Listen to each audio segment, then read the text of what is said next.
Olá a todos do grupo Canções e Reflexões, aqui é Kleber. Vamos dar continuidade ao capítulo 2 do livro A Fé de Abraão, como eu tinha prometido para vocês, que diz assim: A chamada de Abraão. Depois de ter eleito Abraão em seu coração, Deus o chamou e disse: Sai da tua terra, da tua parentela e da casa de teu pai, e vai para a terra que te mostrarei. Gênesis capítulo 12, versículo 1. Este foi o primeiro teste de Abraão. Ele teria de sair da tua terra pagã, da sua parentela pagã e da casa pagã do seu pai. Deixar sua terra natal, suas propriedades, seus costumes, seus amigos, enfim, deixar tudo para trás. Sua entrega a Deus significava a separação do seu mundo. O plano divino exigia a sua saída daquele lugar. O Senhor não poderia lapidá-lo de acordo com a sua vontade, enquanto ele estivesse sujeito às influências daquela sociedade. Tirá-lo dali e ensiná-lo a viver na dependência da sua fé nas promessas de Deus era fundamental para a criação de uma nação forte, invencível e inabalável. Por outro lado, para sair pelo deserto em direção a uma terra indefinida, sem mapa, sem pista, era realmente um desafio à sua crença. À primeira vista, Deus não lhe deu nenhuma orientação por onde deveria começar, muito menos a direção norte, sul, leste ou oeste. Primeiro, ele teria de sair de onde estava e a partir de então o Senhor iria lhe caminhado. Abraão teria de aprender a depender do pão nosso de cada dia, dia após dia pelo deserto. É como o Senhor Jesus nos ensina: se alguém quer vir a mim, a si mesmo se negue, toma a sua cruz e me siga. Está em Mateus capítulo 16, versículo 44. O que quer dizer nesse trecho? Que Abraão foi chamado por Deus, foi chamado para ele sair da tua terra, da tua parentela, porque nem todos se sujeitam a sair da onde estão, não é? Então, muitos querem ficar, muitos não querem sair, não querem ter uma mudança de vida. Ele largou os costumes, não é todos, a fé não é para todos, né? Ele fez isso porque foi chamado por Deus. Se você foi chamado por Deus, saia da onde você está, no seu conforto, e vá em direção da onde você quer. Porque quando Deus chama alguém, é um propósito muito forte. E ele saiu. Ele não teve nem conta, não teve nem ressentimento, não teve sentimento nenhum. Aliás, até porque ele tem que ter sentimento, ele foi pela razão. Porque se for pelo sentimento, pelo coração, é muito enganoso demais. Então ele teve que ter essa saída, ter essa certeza, para ele poder seguir, né, na fé, porque ele era muito mesmo avivado pelo Senhor. Ele tinha uma fé enorme e por isso Deus abençoou ele mais e mais. Porque não é todo mundo que sai da sua casa. Por exemplo, você está na casa da sua família, você vai sair para ir para outro canto, tem que tomar a decisão antes, né? Primeiro peça a Deus a orientação, que ele vai te dar uma resposta concreta. Vamos lá, continuando, né? Mas seguir para onde? Não importa. Quem quiser segui-lo não precisa saber para onde. Basta apenas confiar na sua liderança. O cristão vive pela fé. Isto é, na certeza de que Deus irá fazer exatamente o que prometeu. Era uma cidade da Mesopotâmia, terra dos caldeus, localizada entre os rios Tigres e Eufrates, próspera e importante, dado seu desenvolvimento. Era preciso coragem e audácia para não dar ouvidos nem a familiares, nem a amigos, mas apenas a Deus. O Senhor mesmo iria guiá-lo pelo deserto e mostrar a terra prometida. A certeza absoluta de que ele iria cumprir aquilo que havia prometido era a única coisa latente no seu coração. A verdade é que se alguém se dispõe a colher os frutos da fé de Abraão, tem que pagar o preço. da qual ele pagou. É extremamente importante notar na sua chamada a primeira palavra usada por Deus: sai. Podemos admirar a grandeza da fé e os seus resultados na vida de Abraão durante 100 anos de comunhão com Deus.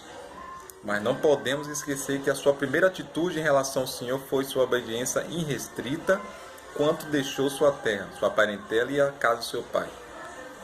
Com isso aprendemos que antes de Deus nos tornar uma bênção, somos obrigados a deixar nossa terra, que simboliza nossos hábitos pecaminosos, deixar nossa parentela, que significa maus costumes e tradição religiosa. E finalmente, deixar a casa de nosso pai, ou seja, deixar a liderança da voz paterna no nosso coração e substituí-la pela voz de Deus, como eu estava dizendo. Se você for pelo sentimento, você não vai para lugar nenhum. Mas se você for pela razão, pela fé, né, pelo entendimento da palavra de Deus, você vai longe. Porque a palavra de Deus é incontestável, né? E também, né, ele viu a primeira palavra que Deus deu, né? Sai da tua terra. Aí ele teve essa opção de sair, porque ele viu, né, a glória de Deus. Deus apareceu para ele, né? Quando Deus aparece para você, já era. Não tem outro que possa fazer, né? Vamos lá, continuar. Muitas pessoas têm resistido ferozmente a sair da sua vida errada para o encontro de Deus, mas luta com todas as forças para que Deus saia do seu trono e abençoe-nos no pecado que vem. Não tem como. Não tem como. Deu uma parada aqui porque não tem como. Você está numa coisa que desagrada o Senhor, no pecado, no erro. Mesmo a pessoa sabendo e você continua, aí não tem como Deus abençoar. Ou você é ou não é. Ou você é de Deus ou não é. Ou fica ou não fica. Não fica nesse meio termo não. Lá e cá não. Até porque Deus não é mais, não é menos. Ou é ou não é. No tempo de Abraão, somente pessoas extremamente pobres e fugitivas abandonavam os familiares e a terra natal. Ele não era nenhum João ninguém que nada tivesse a perder, deixando sua terra, sua parentela e a casa do seu pai. Não, o fato de o nome Sara significa princesa e Abraão, pai exaltado, traz a ideia de Abraão pertencer a uma família importante entre os seus contemporâneos. Aos olhos da razão, deixar a própria pátria significava renunciar à herança patrimonial dos pais. Deixar a parentela significava renúncia ao clã. E deixar a casa paterna significava renúncia à responsabilidade de liderança da família. Certamente, Abraão seria o substituto do seu pai no estabelecimento das gerações futuras. E Abraão saiu da sua terra, da sua parentela e da casa do seu pai com uma mulher estéril. Se permanecesse entre seus familiares, poderia até gerar filhos entre sua parentela e assim conservar sua descendência. Mas abandonar tudo em obediência à palavra de alguém que ainda desconhecido era, humanamente falando, uma loucura. Como a fé. A fé é loucura para os que perdem. Está em Coríntios, 1 Coríntios, capítulo 1 ao 18. Então, ele teve que escolher ter essa fé inteligente, porque quando foi chamado, ele tá junto com a mulher Sara, foram muito abençoados. Ele conquistou terras e terras. Lá na frente eu vou te contar mais sobre isso. E ele, por ser um homem de fé, ele não se importou com ninguém da família, com os irmãos, nem nada. Hoje, temos fartura de exemplos sobre a fidelidade de Deus quanto ao cumprimento de suas promessas. Já o mesmo não acontece com Abraão, em qual exemplo ele poderia se espelhar para acreditar que garantiria o Senhor lhe deu para deixar tudo para trás. Deus lhe ordenou que saísse da sua terra e deixasse sua parentela e a casa de seu pai, logo da primeira vez que ele se revelou a ele. Portanto, a obediência de Abraão a Deus não era algo tão simples como tem imaginado. Ele deixou toda a sua responsabilidade de lado, seu sonho, seu futuro, para que se dirigisse a uma terra ainda indefinida, pelo menos naquele momento da sua chamada. Ninguém pode pretender ser um vaso na mão de Deus sem abandonar o estado em que se encontra. em renunciar aos planos para o suposto futuro promissor. A pessoa não pode servir a Deus e a si mesma ao mesmo tempo. Se quer servir a Deus, tem que abandonar a vida do pecado, como eu disse, crucificar suas vontades, suas cobiças pessoais, sacrificar seu futuro, enfim, tem que morrer para si mesmo, para os parentes e, sobretudo, para o mundo. Aliás, é exatamente este preço que o Senhor Jesus cobra aos seus seguidores. As promessas que o Senhor fez a Abraão eram sobremodo grande, muito além do que ele podia imaginar. Ele não tinha nem tem ideia da grandeza e extensão delas, mas com a certeza de ter um filho com Sara era sua ideia fixa. Vejamos cada uma dessas promessas. Tem promessas que Deus fez para Abraão na época, né? Você vai ver agora as promessas que Deus fez para Abraão. De ti farei uma grande nação. Quer dizer, mas como fazer uma grande nação de alguém fiel a uma única mulher sendo estéril? Pergunta semelhante é feita no dia a dia. Quando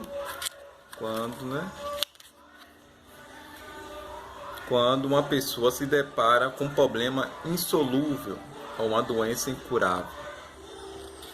Então,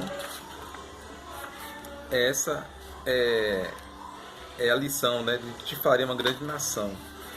A outra é e te abençoarei, quer dizer, o verbo abençoar, quer dizer, aqui sugere muito mais com a simples promessa de coisas materiais. Então o Senhor já havia prometido fazer de Abraão uma grande nação, ou seja, abençoá-lo. Essa segunda grande promessa fala de algo mais significante. A terceira, né, é engrandecerei o nome. Engrandecerei o nome, né? Quer dizer, manter o bom nome daqueles dias era algo extremamente valioso para uma família. Se alguém cometesse um erro grave e envergonhasse, o nome da família seria excluído do clã. Então, o nome dele seria engrandecido, né? E o último aqui, que é muito mais importante, né? Ser tu uma bênção. Muito tem pensado que a bênção que aqui referida se trata do sucesso material de Abraão. Realmente suas conquistas foram abundantes. Porém, essas aconteceriam em decorrência de sua nova condição dada por Deus, ser uma bênção, né? E abençoarei os que te abençoarem, significa fizer que o Senhor faria bem a todos que fizesse bem a Abraão. E o último, né? O último e muito importante para a família, né? Em ti serão benditas todas as famílias da terra. De Abraão surgiu uma nação separada pela qual veio o filho de Abraão, filho de Deus ao mundo. Através dele, todas as famílias da terra serão benditas. O que quer dizer que todas as famílias do reino serão benditas? Quer dizer que todas as promessas que Deus tem para nos dar, né, tem a tendência de a gente poder concretizar mais e mais nas nossas vidas. Eu sei que não é fácil, né? Mas a gente, se estiver na corrente, estiver na fé, a gente vai muito além. Vai muito além mesmo. Muito além do que você pode imaginar. Muito além do que você pode engrandecer. A gente pode chegar a anos, a décadas e décadas e décadas e nada. Se a gente não estiver ali na rocha, todo dia batendo na tecla. Então, a gente vai chegar lá. Primeira coisa que a gente aprendeu aí nesse segundo capítulo é abandonar o pecado, né? Se você quer algo de Deus, abandone o pecado, abandone aquilo que desagrada o Senhor. Às vezes são pequenas coisas, mas desagrada o Senhor. Às vezes, ou muita ou pequena coisa desagrada. A gente não pode desagradar a Deus, jamais. Temos que agradar a Deus 100%, tá bom? E a segunda coisa, se firme na palavra de Deus. Se Deus te chamou, como Abraão chamou Abraão, vai te chamar também. E eu creio que está te chamando agora, né? Está te chamando para você sair dessa vida e vir para a vida do Senhor. Não é para a minha vida não, para a vida do Senhor. Porque é Ele a honra e a glória. Para toda a honra e a glória dele. Eu não peço em materiais, nada, né? Eu peço espiritualmente me fortaleça, para que Ele cresça e eu diminua. Tá bom? Essa foi a palavra de hoje, o segundo capítulo da fé de Abraão. Até mais, fica com Deus, até logo.